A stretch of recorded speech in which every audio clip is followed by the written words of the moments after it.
اللہ کے تو کئی اسما ہیں، ان کی کیا اہمیت ہے اور انہیں پکارنے کے کیا آداب ہیں۔ اللہ تعالیٰ کو یاد کرنے والا یاد کرنے سے پہلے یاد کی وجہ رکھتا ہے، تو آپ کبھی اللہ کو یاد کرنے والے تو بنیں۔ مثلاً ایک آدمی بیمار ہے اور اللہ کو یاد کر رہا ہے، تو یاد کرنے کی وجہ اس کے پاس ہے اور وہ بیماری ہے۔ ایک آدمی غریب ہے اور اللہ کو یاد کر رہا ہے، تو یاد کرنے کی وجہ اس کے پاس غریبی ہے یا غریب الوطنی ہے۔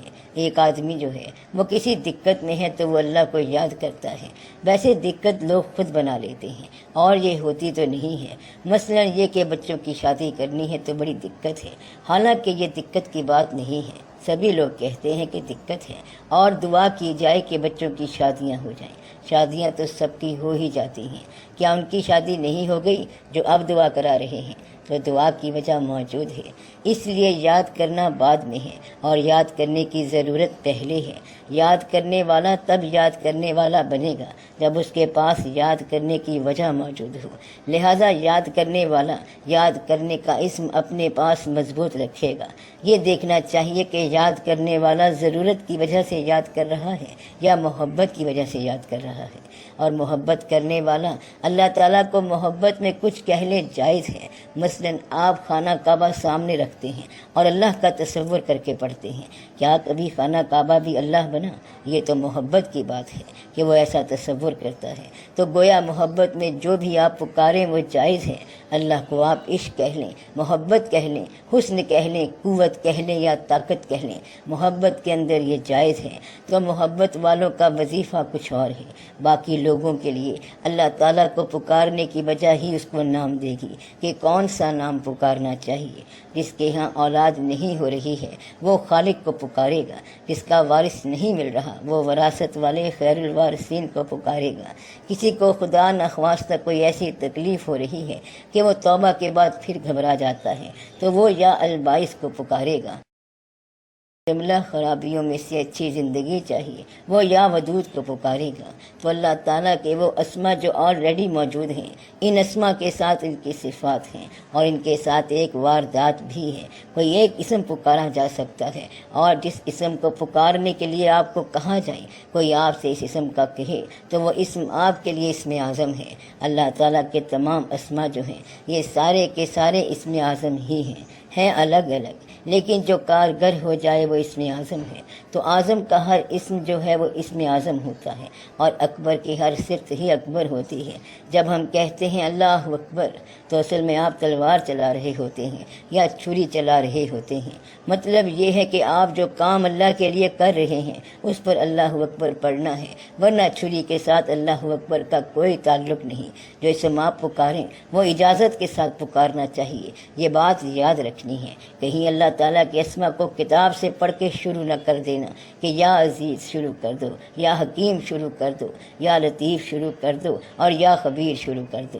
ایسے پڑھتے پڑھتے کہیں آپ گم نہ ہو جاؤ، کیونکہ کہتے ہیں کہ ہر اسم کے ساتھ اس کی اپنی زکوٰۃ ہے، اس کی اپنی ایک فارم ہے، اس کا اپنا ایک طریقہ ہے، اس کے ساتھ اور لوازمات ہیں۔ کچھ اسم جلالی ہیں، اگر گرم ذکر کیا جائے تو اس کے ساتھ کچھ نرم واقعات بھی ہونے چاہیے، پھر اس میں کچھ خوراک کی بھی احتیاط ہے۔ تو اللہ تعالیٰ کے اسما کو پکارنے کے ساتھ خوراک کا تعلق ہے، عادات کا تعلق ہے۔ کچھ اسما ایسے ہیں جن کے ساتھ خاص قسم کا گوشت نہیں کھاتے جو ادروائز عام طور پر کھاتے رہتے ہیں، مثلاً بیف یا بڑا گوشت منع کر دیا جاتا ہے، اور کسی اسم کو پکارنے میں لہسن کھانا منع ہو جاتا ہے۔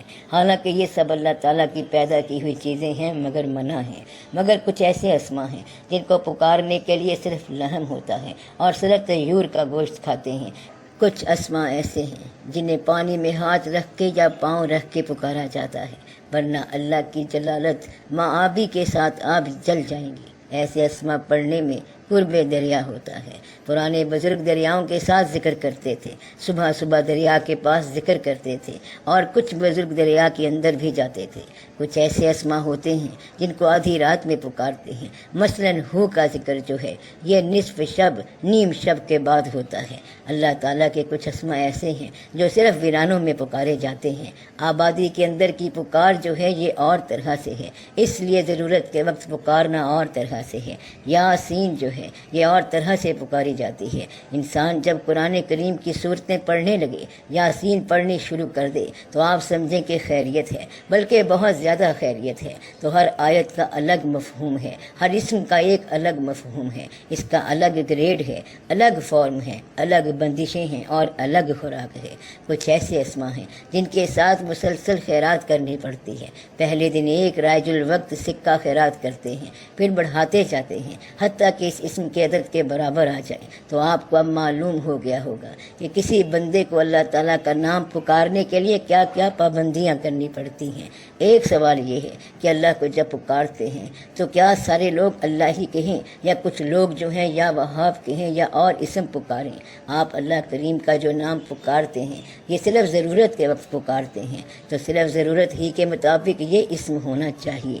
جو آدمی خدا نخواستہ کسی گناہ میں پکار رہا ہے کہ یا اللہ معافی دے دو، تو وہ معافی کرنے والے اسم کو پکارے، یا رحیم کو پکارے، یا رحمان کو پکارے، اور یا قہار کو نہ پکارے۔ یا قہار بھی اللہ ہی کا اسم ہے، یہ پکار بھی ہے مگر اس کا مطلب کچھ اور ہے۔ یا قہار اس وقت پکارا جاتا ہے جب دشمن بلا سبب ظالم ہو جائے۔ دشمن کے ساتھ جھگڑا جو ہے اس میں دشمن ظالم نہیں کہلاتا، کیونکہ یہ تو مقابلہ ہے جو ہونا چاہیے، لیکن جب دشمن ظالم ہو جائے، کوئی طاقتور آدمی ظالم ہو جائے، تو پھر یا قہار کو پکارا جاتا ہے کہ یا قہار ذرا جلوہ دکھا اپنی قوت کا۔ اس لیے اللہ تعالیٰ کے نام کو پکارنے کے لیے پہلی بات یہ ہے کہ آپ کی ضرورت کیا ہے، پھر اس ضرورت کے بعد اللہ تعالیٰ کا وہ اسم پوچھیں کہ کون سا اسم آپ کو پکارنا چاہیے، پھر آپ کو بتانے والے بتا دیں گے کہ یہ اسم پکاریں۔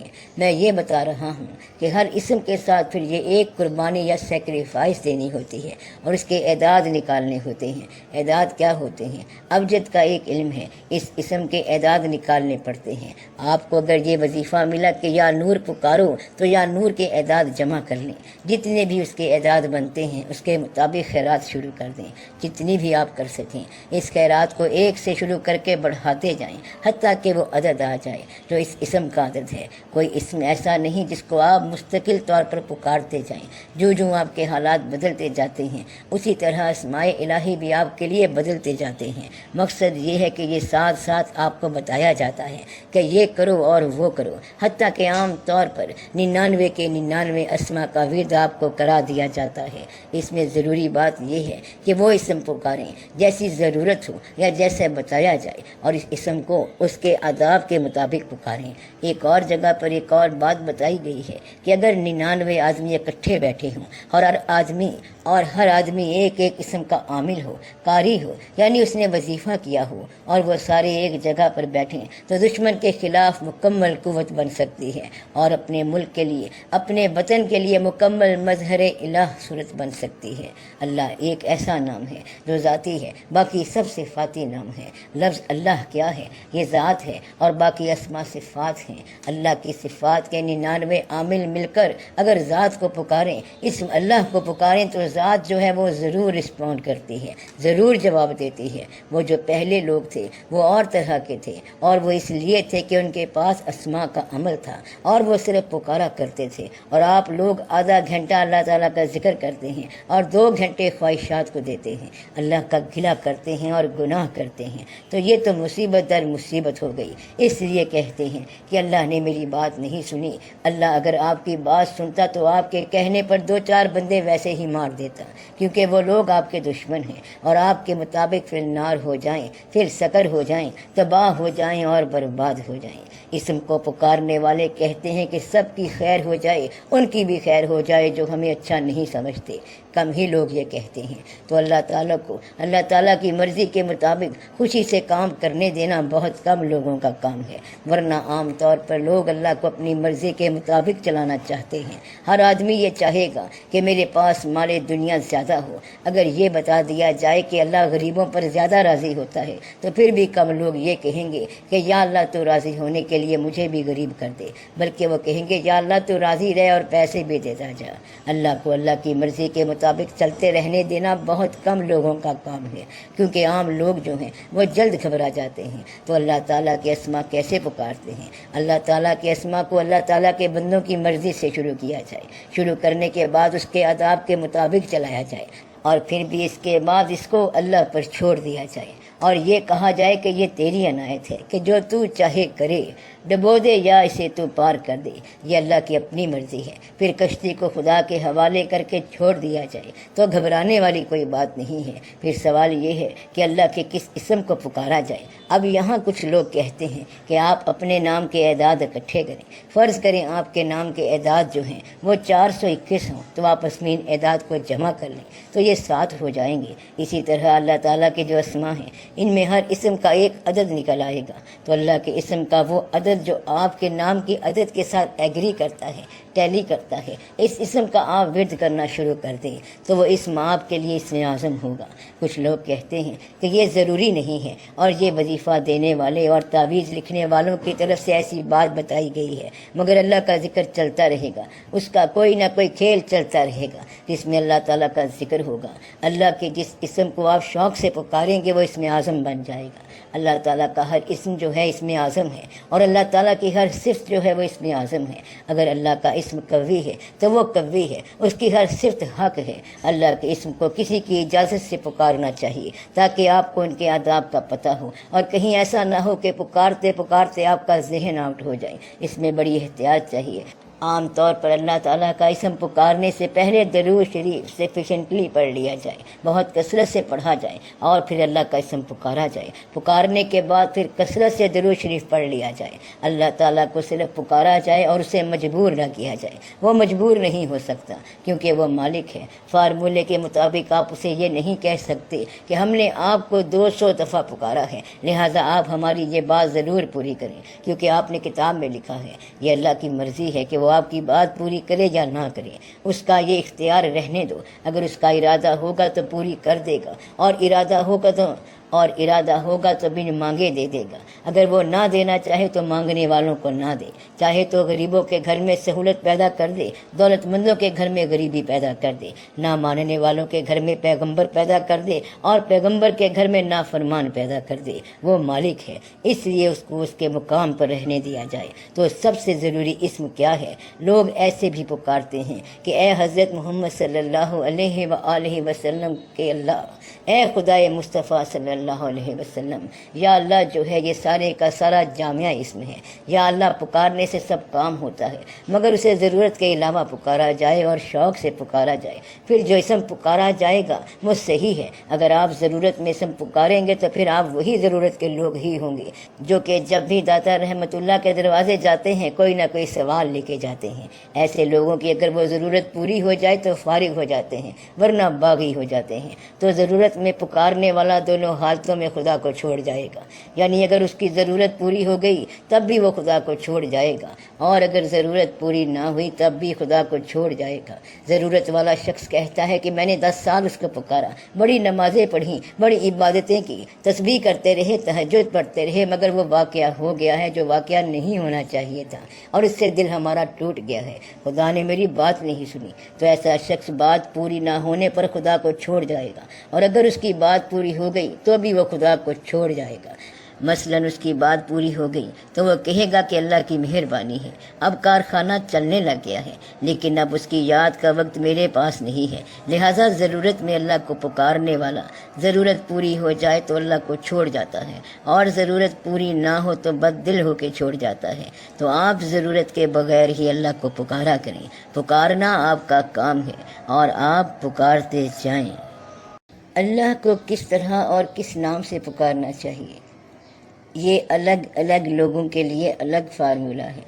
آپ کے لیے بہتر یہ ہے کہ آپ لوگ درود شریف پڑھیں، کثرت سے درود شریف پڑھا کریں، اور اس کے اسم کے بارے میں اور ورد کے بارے میں پوچھیں۔ آپ اپنے اپنے کارڈ پر اپنے اپنے نام لکھ کے دے دیا کریں، تو میں آپ کو بتا دیا کروں گا۔ اگر آپ کو پوچھنے کی کوئی ضرورت ہوئی تو میں آپ کو بتا دوں گا، مگر میں نے آپ کو جنرل ورد بتایا ہے کہ جس آدمی کے پاس پیسہ ہے وہ پیسہ تقسیم کرے، جس آدمی کے پاس غصہ ہے وہ غصہ نرم کرے اور کم کرے، یہ اللہ کا ورد کرے۔ آپ ہر حال میں اللہ کو یاد کر سکتے ہیں، آپ اللہ تعالیٰ کا گلہ نہ کیا کرو، تو یہ اللہ کی یاد ہے۔ آپ لوگوں کو معاف کر دیا کریں اور غلطی کرنے والے کو چھوڑ دیں، تو یہ اللہ کی یاد ہے۔ تو اللہ کو یاد کرنا بہت آسان ہے، ورد کے طور پر بھی اس کو یاد کریں، لیکن اس کے لیے آداب ہیں۔ آپ باوضو ہو کے اللہ کو پکاریں اور خلوص سے پکاریں۔ ایک بات وارننگ کے طور پر جنرلی سب کو میں بتا رہا ہوں کہ اللہ کو پکارنے والا اپنے دل میں اللہ کے علاوہ کسی اور سے محبت یا کسی اور سے نفرت نہ رکھے، یہ ضروری بات ہے اور پابندی ہے۔ پکار اللہ تعالیٰ کی عطا ہے، اس میں اللہ کے علاوہ کوئی شامل نہیں ہونا چاہیے۔ اللہ کے علاوہ پکار تو فانی کی بات ہے یا فنا کی بات ہے، تو آپ غیر اللہ کی محبت نہ رکھیں یا اشیاء کی محبت نہ ہو، کیونکہ اشیاء فانی ہیں۔ تو اللہ تعالیٰ کا اسم پکارنے کے لیے اللہ کی طرف لے جانے والے چہروں کو یاد رکھیں اور اللہ کے خلاف لے جانے والی چیزوں سے گریز کریں۔ کچھ باتیں ہیں جو اللہ کی طرف لے جاتی ہیں اور کچھ باتیں ہیں جو اس سے دور لے جاتی ہیں، تو جو اللہ سے دور لے جانے والی باتیں ہیں آپ ان سے بچیں، پھر آپ کو اللہ تعالیٰ کے نام کا ورد فائدہ دے گا۔ اللہ کے اسم کی خوبی یہ ہے کہ پہلے آپ الفاظ میں اللہ پکارتے ہیں، پھر زبان پہ ورد آ جاتا ہے، اور جب زبان خاموش ہو جاتی ہے تو بھی یہ اسم دل میں چلتا رہتا ہے اور پھر روح کے اندر چلتا رہتا ہے۔ تب ایسا ہوتا ہے کہ آپ اپنے کام کر رہے ہوتے ہیں اور اللہ کا وہ اسم جو ہے وہ جاری رہتا ہے۔ آپ جب اس مقام پر آ جائیں تو بس یہ سمجھیں کہ اسم اعظم جاری ہو گیا ہے۔ جب آپ کو پتہ ہی نہ چلے اور آپ کے اندر وہ ورد اور وظیفہ چلنا شروع ہو جائے تو یہ اعلیٰ مقام ہے۔ ایسا ہوتا ہے کہ پہلے الفاظ میں ورد چلتا ہے، پھر خیال میں ورد چلتا ہے، پھر وہ خیال سے بھی باہر ہو کے روح کے اندر چلتا رہتا ہے اور کئی انداز سے چلتا رہتا ہے۔ آپ نے فرمایا ہے کہ اسم کسی سے پوچھ کے پڑھا کریں، لیکن آج کل تو کامل پیر ملنا بہت مشکل ہے۔ جنہیں پیر و مرشد نہ ملے وہ ایک کتاب ضرور پڑھے، اور وہ کتاب کشف المحجوب ہے۔ اس سے اس شخص کو سلوک کا راستہ سمجھ آ جائے گا۔ کہتے ہیں جس کو کوئی پیر اویلیبل نہ ہو، اگر وہ کشف المحجوب پڑھے تو اس کو پیر کا راستہ مل جائے گا۔ داتا صاحب رحمۃ اللہ کا فیض عام طور پر یہ ہے کہ جو وہاں جاتے ہیں ان کو ضرور زندگی میں کوئی نہ کوئی کامل انسان مل جاتا ہے جو اسے ڈائریکٹ۔ اس میں علی کے بارے میں کچھ فرمائیں۔ علی کو اگر اس میں اعظم مان لیا جائے تو اس میں علی 3 جگہ پر ہے۔ ایک تو یہ اللہ تعالیٰ کا اسم ہے، حضرت علی کرم اللہ وجہہ کا نام ہے، اور علی اجویری رحمۃ اللہ کا یعنی داتا صاحب رحمۃ اللہ کا نام ہے۔ جب آپ اس میں علی پکاریں تو آپ کو یہ پتہ ہونا چاہیے کہ ان 3 اسما میں سے کس کو پکار رہے ہیں، اس لیے یہ پہچان کی پکارنا چاہیے۔ آپ دعا کریں کہ یا اللہ تو بہتر جانتا ہے کہ میرے لیے کیا بہتر ہے، بس تو مجھے وہ دے جو تجھے پسند ہو، اور رکھ راضی اس پر جو تو نے تقسیم کیا میرے لیے، چاہے وہ غم ہے اور چاہے وہ خوشی ہے۔ کسی چیز کو قبول کرنے میں دقت کا نام غم ہے، تو غم کیا ہے؟ ہمارا نام ہے۔ تو غم کسے کہتے ہیں؟ جب اللہ کی جانب سے آنے والی کوئی چیز قبول کرنے میں ہمیں دقت محسوس ہو رہی ہو تو ہم اسے غم کہتے ہیں۔ اگر غم قبول کر لیا جائے تو اللہ اور ہم ایک پارٹی ہو گئے اور ایک جماعت ہو گئے۔ یعنی اگر اللہ کہے کہ ہم تمہارے باغ کا سب سے خوبصورت پھول لے جانا چاہتے ہیں تو رضا والا کہے گا کہ باغ ہی آپ کا ہے اور آپ مالک ہیں، اس باغ سے جو مرضی لے جائیں۔ لیکن اس نے کیا لے جانا ہے؟ دینے والا بھی وہ ہے اور لے جانے والا بھی وہ ہے، ادھر بھی وہ ہے اور ادھر بھی وہ ہے، اول بھی وہ ہے اور آخر بھی وہ ہے، ظاہر بھی وہ ہے اور باطن بھی وہ ہے۔ ہم اس کو اپنے دل میں رکھتے ہیں، لہٰذا آپ اس کو اپنی مرضی کا مکمل اختیار دے دیں۔ اگر نہیں دیں گے تو بھی اس نے اختیار استعمال کر لینا ہے، کیونکہ سارا اختیار اس کا ہے۔ لہٰذا آپ اپنی مرضی کا اختیار مکمل طور پر اسے دے دیں۔ یہ عجب بات ہے کہ جہاں پر لوگوں کو مرضی نہیں کرنے دینی چاہیے وہاں آپ انہیں مرضی کرنے دیتے ہیں، اور جس کا اختیار ہے اسے آپ اختیار نہیں دیتے۔ یہاں سے دقت پیدا ہوتی ہے۔ اللہ تعالیٰ سے یہ مانگو کہ یا اللہ ہمیں اپنی مرضی سے وہ عطا فرما جو تو عطا فرمانا چاہتا ہے، اور ہمیں اس عطا پر راضی رہنے کی توفیق دے، کیونکہ ہم کم عقل لوگ ہیں اور ہمیں سمجھ نہیں آتی ہے، ہم تو کچھ غلط ہی مانگ لیں گے۔ اگر آپ کو اپنی دعاؤں کی منظوری کے حوالے کر دیا جائے تو 99% لوگ جو ہیں وہ نقصان اٹھائیں گے۔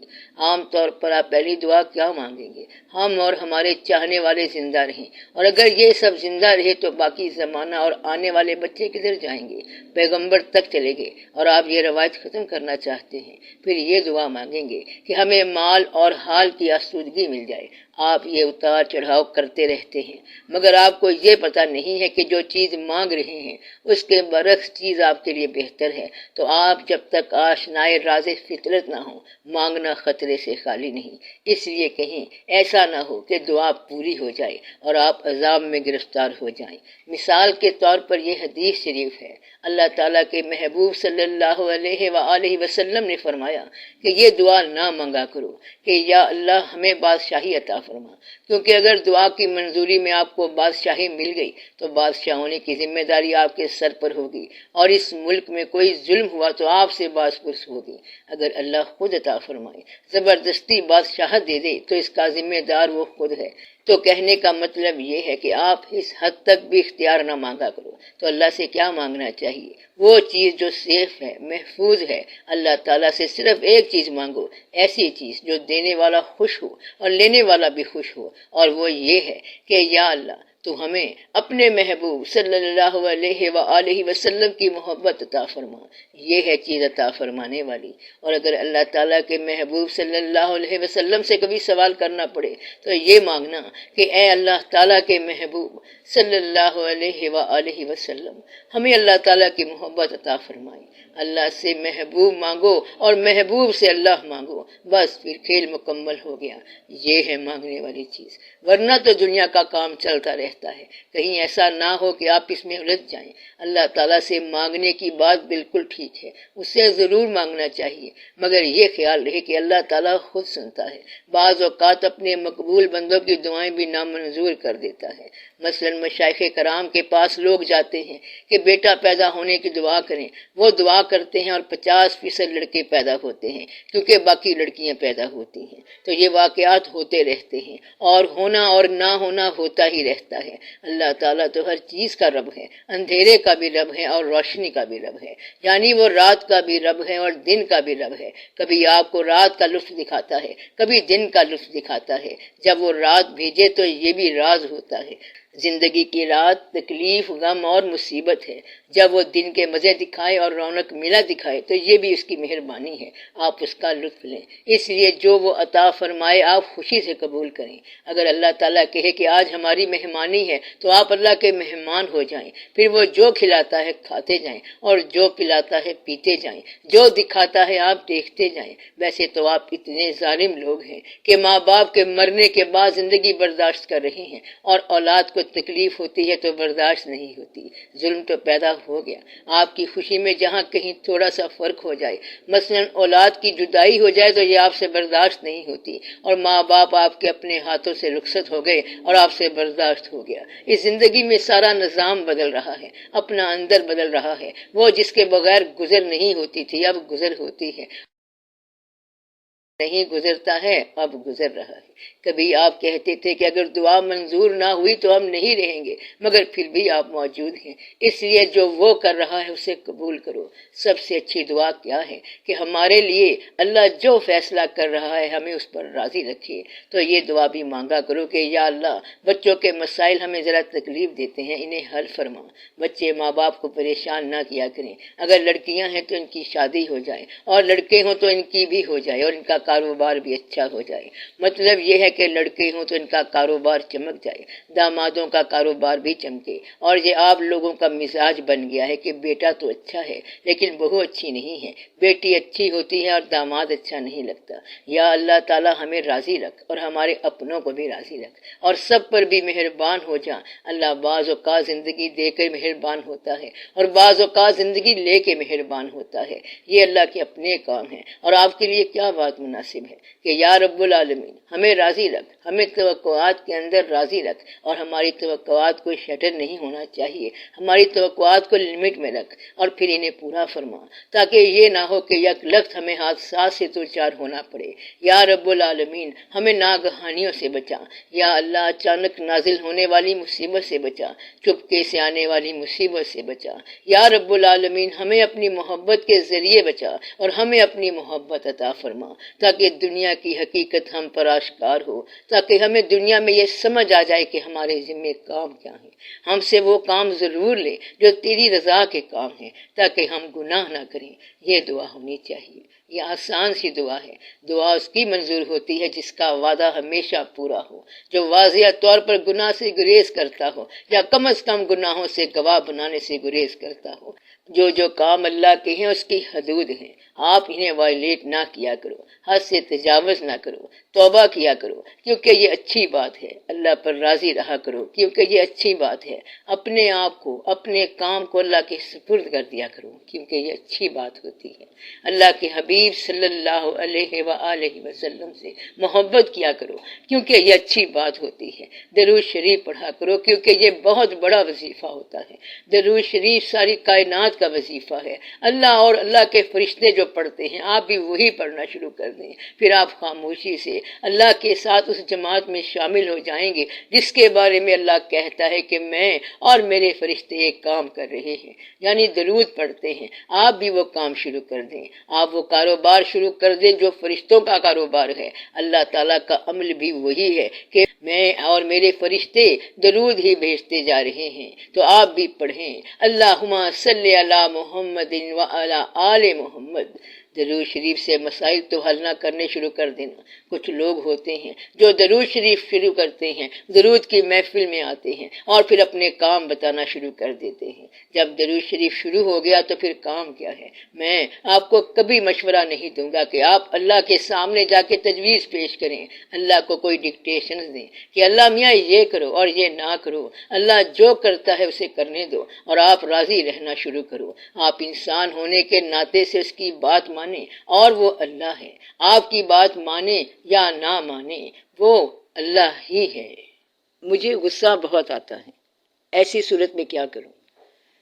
غصہ دراصل دوسرے انسان کے اس عمل پر آتا ہے جو ہماری توقع سے باہر ہو، خلاف ہو۔ مثلا ہماری توقع یہ تھی کہ کوئی صاحب یوں بہیو کریں اور انہوں نے اس کے علاوہ بہیو کر لیا، تو ہم کہتے ہیں کہ یہ مس بہیو ہو گیا، غلط سلوک ہو گیا، اور پھر ہمیں غصہ آ گیا۔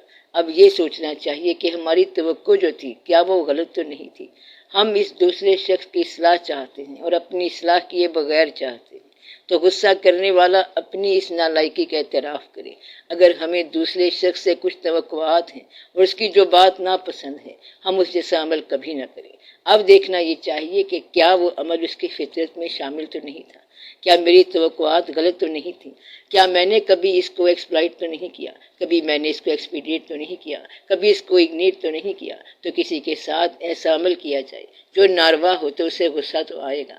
غصہ دلانے والا بھول جاتا ہے کہ غصہ کیسے آتا ہے۔ غصہ ایک آدمی کا عمل نہیں ہے بلکہ غصہ اس آدمی کے سیریز آف ایکشنز، کئی اعمال کا نتیجہ ہوتا ہے۔ سب سے پہلے جب غصہ ہوگا تو اس سے پہلے نفرت ضرور ہوگی۔ ماں اگر بچے پر غصہ کر رہی ہے تب بھی اس وقت بچے سے نفرت کر رہی ہوتی ہے، تو غصے میں نفرت کا پہلو آ جاتا ہے۔ وہ غصہ جو استاد کا غصہ ہے یا والدین کا غصہ ہو تو وہ اصلاح کے لیے ہوتا ہے۔ پھر بچہ کہتا ہے کہ میں آئندہ ایسا نہیں کروں گا۔ وہ غصہ جو جذبات میں ہو جائے تو وہ نفرت سے شروع ہوتا ہے اور نفرت جدائی پیدا کر دیتی ہے۔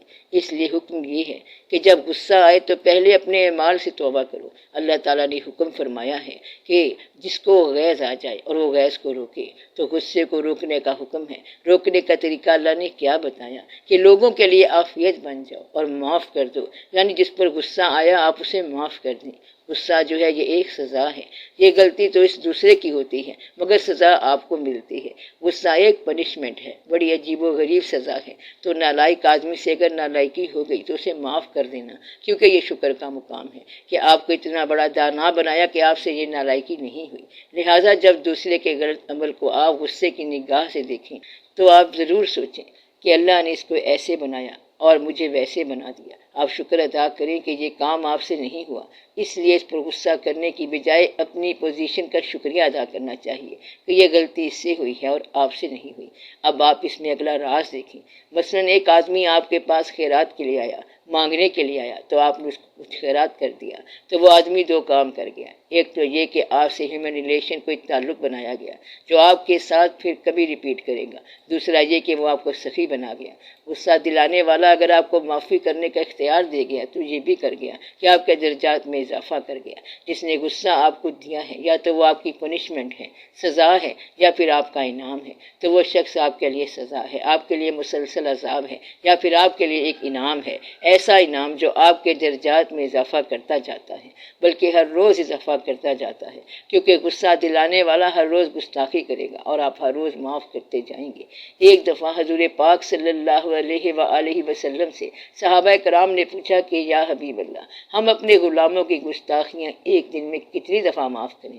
آپ صلی اللہ علیہ وآلہ وسلم نے فرمایا 70 دفعہ تو ضرور معاف کیا کرو۔ اور آپ کے ہاں تو غصہ دوستوں میں ہوتا ہے، میاں بیوی میں ہوتا ہے، اپنوں میں ہوتا ہے، اور اپنا کہہ کے مارتے ہیں، تو اپنا کہہ کے مارنے والا جو ہے وہ ہمارے خلاف ہے، اس آدمی کو ہم اچھا نہیں سمجھتے، اور معاف کرنے والے کو ہم بہت اچھا سمجھتے ہیں۔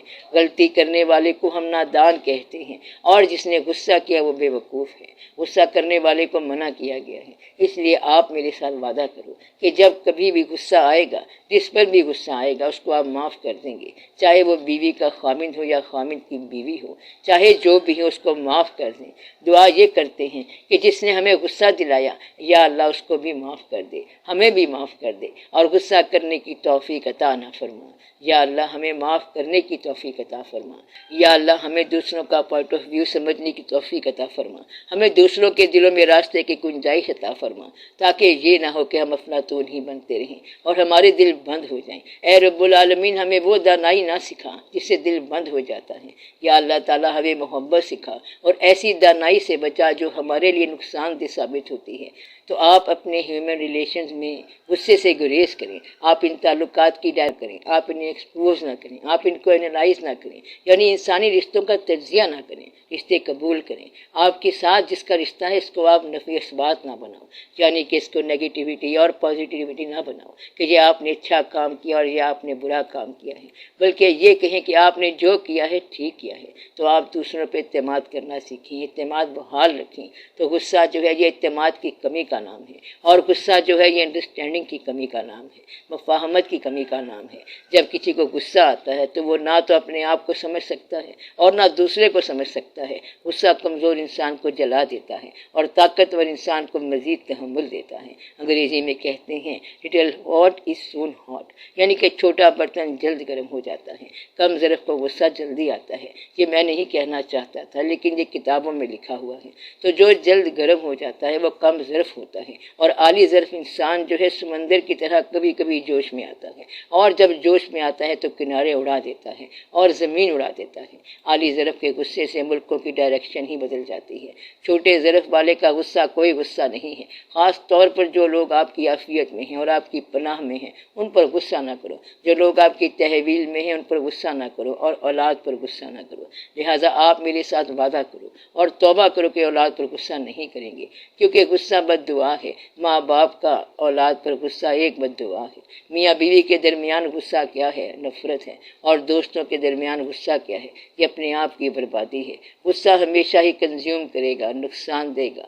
غصے سے جو بچ گیا سمجھو کہ وہ تباہی سے بچ گیا۔ اس لیے دو آدمی ایک دوسرے کو مل کے کہیں السلام علیکم۔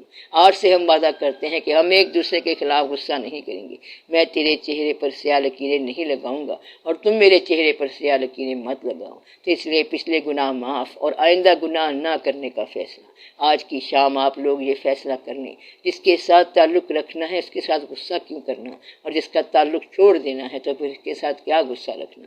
گویا کہ غصہ کرنے کی بجائے یہ سوچیں کہ اس کے ساتھ دوستی رکھنی ہے کہ نہیں رکھنی۔ اگر دوستی رکھنی ہے تو غصہ نہ کرو، اور دوستی نہیں رکھنی تو صاف کہہ دو کہ ہماری تمہاری دوستی نہیں ہے۔ کہیں ایسا نہ ہو کہ پھر پچھتانا پڑ جائے۔ دوستی کے کل کے فیصلے کو اگر آج آپ غلط کہہ رہے ہیں تو آپ آج کا فیصلہ کل ٹمارو کو غلط کہہ دیں گے۔ جس کو ایک دفعہ دوست کہہ لیا اس کو کم از کم زندگی بھر تک تو قائم رکھو۔ اس لیے پچھلی باتوں کو ترک کر دو اور غصہ معاف کرو، اپنے آپ کو بھی معاف کرو، کیونکہ غصے میں انسان اپنی ہستی سے باہر ہو جاتا ہے۔ جس طرح بزرگوں پر اللہ کا کرم ہوتا ہے، کیا ہم پر بھی رحم ہو سکتا ہے؟ اس کے لیے ہم کیا کریں؟ بزرگوں کے پیچھے ایک حسن اور حسن کی اناؤنسمنٹ یعنی اعلان چلتا ہے، ان کی خوبی چلتی ہے، اور پھر لوگ کہتے ہیں کہ یہ بزرگ تو بچپن سے ہی ایسے تھے۔ مثلا داتا صاحب رحمۃ اللہ سے بڑی کرامتیں سرزد ہوئی ہیں۔ اسی طرح ایک اور اللہ والے ہیں، ان کے والد صاحب بھی اللہ والے تھے، ان کی والدہ صاحبہ بھی اللہ والی تھی۔ ان پر ان بزرگوں کا سایہ شفقت تھا، اور ان کی پیدائش کے وقت یہ عالم تھا۔ رزق حلال کا معاملہ اس قدر تھا کہ انہوں نے ایک سیب کھایا، وہ سیب جو دریا میں بہتا ہوا آ رہا تھا، تو پھر خیال آیا کہ نہ جانے یہ کس کا تھا۔ پھر چلتے چلتے اس شخص کے باغ تک پہنچے جس کے باغ سے وہ سیب گرا تھا۔ وہاں جا کر کہا کہ آپ کے باغ کا سیب دریا میں گرا تھا، ہم نے کھا لیا، اب اس کی سزا یا قیمت جو بھی ہو۔ تو باغ کے مالک نے کہا کہ قیمت یہ ہے کہ تم ہمارے باغ میں کام بھی کرو اور پھر شادی کرو ہماری اس بچی سے جو کہ بہری ہے اور اندھی ہے۔ پھر ان کی شادی ہوئی تو دیکھا کہ دلہن کے تو سب حواس صحیح تھے۔ پوچھا تو انہوں نے بتایا ہے کہ یہ بہری اس لیے ہے کہ اس نے کبھی نامحرم کی آواز نہیں سنی، اور اندھی اس لیے ہے کہ نامحرم کو دیکھا نہیں۔ اور پھر ایسے طاہر ماں باپ سے جو اولاد مطہر پیدا ہوئی، ان کا نام ہے شیخ عبدالقادر جیلانی رحمۃ اللہ۔ غوث الثقلین تو وہ ضرور ہوں گے۔ ان کے پیچھے سے باپ دادا سے ایک روایت چلی آ رہی ہے کہ ان کا یہ مقام ہے۔ آپ ضرور دیکھیں، کم از کم اپنے آپ پر رحم کیا کرو۔ اپنے آپ پر رحم کیسے ہوتا ہے؟ اگر کسی سے کوئی غلطی سرزد ہو گئی تو اسے معافی دی جائے۔ آپ مجھے سوال بتاتے ہو تو میں جواب بتاتا ہوں۔ مجھے آپ نے مسئلہ بتایا ہے تو میں نے آپ کو دعا کا راستہ بتایا ہے۔ دعا کا راستہ یہ ہے کہ جن لوگوں کی جس خامی کا پتہ ہے، ان کو وہ دل سے معاف کر دیں۔ انسان نہ سمجھ ہے، غلطی کر سکتا ہے۔ ایک انسان کو دوسرے کی غلطی کا عمل دل میں یاد نہ رہے تو سمجھو کہ وہ معاف ہو گیا۔ دوسرے کو ہم کم معاف کرتے ہیں جب اس کے غلط عمل یاد ہی نہ رہیں۔ اس طرح جب انسان کے گناہ معاف ہو جائیں تو گناہ کی یاد ختم ہو جاتی ہے۔ کون سا گناہ معاف ہو جاتا ہے؟ اس کی یاد بھی ختم ہو جائے تو اپنے گناہوں کو یاد کرنا بھی بند کر دیا کرو۔ انسان توبہ تب کرتا ہے، گناہ کو دہرانا غلط ہے، گناہ کو یاد رکھنا غلط ہے، اور جب گناہ کی توبہ ہو گئی تو انسان گناہ کو بھول گیا۔ اس طرح معافی ہو گئی، آپ پہ زرخیز ہو گئے، شاد باد ہو گئی۔ یہ انسان کی خوبی ہے کہ گنہگار توبہ کے بعد نیک ہونا شروع ہو جاتا ہے۔ کافر انسان کلمہ پڑھ کے مسلمان ہو جاتا ہے، یہ چھوٹی بات نہیں، بڑی بات ہے۔ کافر صرف کلمہ پڑھنے سے مسلمان ہو گیا، وہ کلمہ پڑھنے والا دوزخ سے نکل کے جنت میں آ گیا، اور گنہگار توبہ کے ذریعے گناہ سے نکل کر نیکی میں آ جاتا ہے۔ آپ اپنے گناہوں کو خود توبہ کر کے معاف کر دیا کریں، بتانا نہ کسی کو۔ خود معاف کر دینا کیسے ہوتا ہے؟ یہ فیصلہ کہ آئندہ ہم نے غلطی نہیں کرنی تو آپ اپنا سفر دوسری ڈائریکشن میں، دوسری سمت میں لے گئے اور پھر جنت میں چلے گئے۔ کبھی بھی لوگوں کی بدی کا ذکر نہ سنو۔ اگر بدی کا ذکر سناتے ہیں تو ان سے کہو کہ میں اس کی سماعت نہیں کرتا اور اس میں میں شامل نہیں ہو سکتا، لہٰذا آپ اچھی بات سنیں، نیک بات سنیں، نیکیوں کی بات سنیں، نیک بات کریں، اور اگر کوئی غلطی ہو جائے تو ہرگز بیان نہ کریں۔ کم از کم اتنی بات تو کر لیں، غلطی کو، بدی کو، آلائش کو اور بدبو کو چھپانا بھی نیکی ہے، اور یہ راز مٹی سے ملتا ہے۔ مٹی اور زمین کے قریب رہنے سے یہ بات سمجھ آتی ہے۔ امانت رکھنا، چھپانا، سنبھالنا، پرورش دینا اور رنگ روپ دینا مٹی اور زمین کا راز بھی ہے اور ہوا کا بھی راز ہے۔ یہ تو کوئی پہچانے تو پتہ چلے گا کہ ہوا کا راز کیا ہے اور مٹی کا راز کیا ہے۔ امانت کو سنبھالنا اور پرورش کرنا۔ اچھے لوگ بنیں، دھیان کریں، گناہوں سے بچیں، گناہوں کے ذکر سے بچیں، ساتھیوں کو معاف کریں، خود اپنی معافی کا انتظام کریں اور گناہوں کی یادیں بند کر دیں۔ بس پھر یہ سب آسان ہے اور آپ سمجھیں کہ نیک ہو گئے۔ غلط ماضی کو چھوڑ دو، دل سے نکال دو۔ میاں بیوی میں سے کبھی کوئی دوسرے کے خلاف دل میں کوئی خیال نہ رکھے۔ وہ شخص اپنے آپ کو بڑی بد دعا میں ڈالتا ہے جو اپنے ساتھی کے خلاف اللہ کے آگے رپورٹ کر رہا ہے۔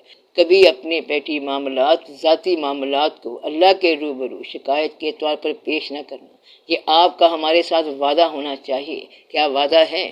کہ ایک دوسرے کے ساتھ گرمی، سختی اور غصے کی باتوں کو کبھی اللہ کے روبرو لے جانے کی آرزو نہیں کرنی، بلکہ یہاں پر ہی معاف کر دینا ہے۔ دوسرے کو نہ سمجھ کے معاف کر دینا اور بے وقوف سمجھ کے معاف کر دینا، کبھی دل میں رنجش نہ رکھنا۔ اگر یہ شکایت اللہ کے روبرو لے کے جاؤ گے تو اس کو تو سزا ہوگی، مگر وہ آپ کو کسی اور گناہ میں پکڑے گا۔ مثلاً اگر کوئی کہتا ہے کہ اے اللہ میں اس کو سزا دلانے کے لیے آیا ہوں، اس لیے میرے ساتھ بڑا ظلم کیا، تو اللہ کہے گا کہ چلو سزا دے دو۔ اب آپ ابھی وہاں کھڑے ہوں گے تو اتنے میں ایک اور آدمی آ جائے گا، وہ کہے گا کہ آپ نے اس کے ساتھ یہ زیادتی کی ہے، تو آپ کی بھی گرفت ہو جائے گی۔ بہتر یہ ہے کہ آپ یہ کہیں کہ چلو میرے ساتھ زیادتی تو ہو گئی مگر میں معاف کرتا ہوں، تو آپ کو بھی معافی مل جائے گی۔ تو معاف کرنے والے کو معافی مل جاتی ہے، اس لیے آپ معاف کر کے جائیں اور معافی لے لیں۔ یہ بڑی آسان بات ہے۔ آپ اصلاح احوال کو اللہ کے حوالے کر دیں۔ آپ بڑے اچھے لوگ ہیں، اپنا دھیان کریں، اپنی عزت کریں، اللہ کا سجدہ کریں اور رب العالمین کی مہربانی کا شکر ادا کریں۔ اس کی مہربانی کے اس زمانے میں بھی ہمیں سجدے کا شعور عطا فرمایا ہے۔ اگر آپ سجدہ اللہ کا کر رہے ہیں تو اللہ کے ساتھ الجھا نہ کریں کہ بیٹا کیوں نہیں دیا اور بیٹی کیوں نہیں دی، وہ تو پیدا کرتا رہتا ہے، اس کا کوئی آج کا تو تجربہ نہیں۔ وہ مالک ہے اور وہ پرانا مالک ہے، زمین و آسمان کا مالک ہے۔ اسے پتہ ہے کہ بیٹوں کی شادی کیسے ہوتی ہے، بیٹیوں کی شادی کیسے ہوتی ہے اور رزق کیسے دیا کرتے ہیں، وہ سارے کام جانتا ہے۔ آپ تو آج اس دنیا میں آئے ہیں، وہ تو ہمیشہ کا رہنے والا ہے۔ آپ جانے دیں اور اپنی کاریگریاں بند کریں، کیونکہ اصلی کاریگر وہی ہے۔ آپ اپنے مالک کے ساتھ ہیرا پھیری بند کر دیں، اس پر راضی ہو جائیں، اپنے سر کو جھکا دیں کہ یا اللہ ہم راضی ہیں، بس ہم راضی ہیں اور تو بھی راضی ہو جا، تیری مہربانی ہے۔ اتنی بات کر لیں تو پھر آپ کی زندگی آسان ہونا شروع ہو جائے گی۔ آپ کی باتیں آسان لگتی ہیں مگر جب عمل کرنا چاہتے ہیں تو بڑی مشکل ہوتی ہے۔ آپ لوگ دعا یہ کریں کہ جو بات آسان نظر آتی ہے یہ آسان ہو جائے۔ بات کا بیان آسان ہے اور عمل بھی آسان ہے۔ ایک چیز اس میں پری کنڈیشنڈ ہے، وہ پہلے سے طے ہے، یہ کہ آپ اپنے دل کو آرزو سے خالی کریں، ٹیمپٹیشن نکال دو، تمنا نکال دیں، غرور نکال دیں، انا بھی نکال دیں اور اللہ تعالیٰ کی بات اس دل میں آنے دیں۔ زیادہ پروگرام بنانے چھوڑ دیں، شکوہ نکال دیں اور تقاضا نکال دیں، کمپلینٹ نکال دیں، شکایت نکال دیں، ڈیمانڈ نکال دیں، طلب نکال دیں اور زیادہ پروگرام بنانا چھوڑ دیں۔ اب آپ دیکھیں کہ آپ کا دل آرزو سے خالی ہو جائے گا۔ جب آپ نے شکوہ، شکایت اور پروگرام چھوڑ دیے تو پھر آپ خود ہی اللہ کا پروگرام بن جائیں گے۔ تب آپ یقیناً اللہ کا پروگرام ہیں۔ اب کبھی آپ کو تکلیف نہیں ہوگی۔ آپ تو اپنا پروگرام شروع کر دیتے ہیں اور اللہ کا اپنا پروگرام ہوتا ہے۔ اس نے آپ کو اپنے پروگرام پر بھیجا ہوا ہے اور آپ دوسرا پروگرام شروع کر دیتے ہیں، اس لیے دقت ہوتی ہے۔ اس لیے جب آپ ایسی بات کریں گے اور آئندہ گھر جا کے سوچیں گے تو پھر عمل ساتھ ہو جائے گا۔ دقت پیدا کرنے والا شخص کہیں دور سے نہیں آتا، بلکہ اکثر میاں بیوی آپس میں دونوں مل کے کہتے ہیں کہ آؤ آج دقت شروع کریں، اور پھر جھگڑا شروع ہو جاتا ہے۔ تو آپ ایک دوسرے کو راضی کیا کریں۔ اللہ کب راضی ہوتا ہے؟ جب آپ ایک دوسرے کو راضی رکھیں۔ میں صرف ایک شخص سے بات نہیں کر رہا بلکہ میں سب سے بات کر رہا ہوں۔ آپ ضرور ایک دوسرے کو راضی رکھا کریں۔ اللہ کو راضی رکھنے کے لیے ضروری ہے کہ ایک دوسرے کو راضی رکھا کریں۔